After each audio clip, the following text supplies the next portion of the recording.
TGSRTC conductor Venkateswarlu తన నిజాయితీ చాటుకున్నారు. బస్సులో ఓ వ్యక్తి పోగొట్టుకున్న 13 లక్షల విలువైన బంగారు, వెండి ఆభరణాలు, నగదుతో కూడిన బ్యాగును ప్రయాణికుడికి అందజేశారు. అచ్చంపేట డిపోకు చెందిన కండక్టర్ వెంకటేశ్వర్లను ఈ సందర్భంగా టీజీఎస్ఆర్టీసీ యాజమాన్యం అభినందించింది. హైదరాబాద్ బస్ భవన్లో సోమవారం ఉన్నతాధికారులతో కలిసి సంస్థ ఎండీ వీసీ సజ్జనార్ ఆయన్ను సన్మానించి ప్రశంసా పత్రాన్ని అందజేశారు. అచ్చంపేట హైదరాబాద్ రూట్ టీజీఎస్ఆర్టీసీ బస్సులో ఈ నెల 26న కండక్టర్ వెంకటేశ్వర్లు విధులు నిర్వహిస్తున్నారు. ఎంజీబీఎస్కు చేరుకోగానే బస్సులో ఒక బ్యాగ్ను ప్రయాణికుడు మర్చిపోయినట్లు కండక్టర్ గుర్తించారు.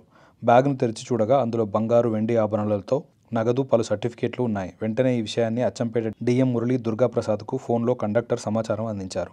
బ్యాగ్ను ఎంజీబీఎస్లోని స్టేషన్ మేనేజర్ కార్యాలయంలో అప్పగించాలని డీఎం సూచించారు.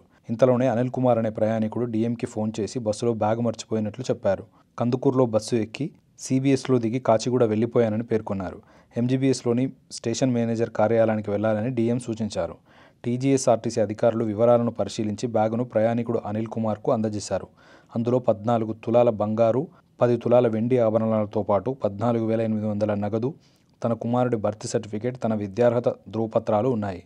విధి నిర్వహణలో నిజాయితీగా వ్యవహరించి 13 లక్షల రూపాయల విలువైన ఆభరణాలతో కూడిన బ్యాగును ప్రయాణికుడికి అందజేసిన కండక్టర్ వెంకటేశ్వర్లను సంస్థ ఎండీ వీసీ సజ్జనార్ అభినందించారు.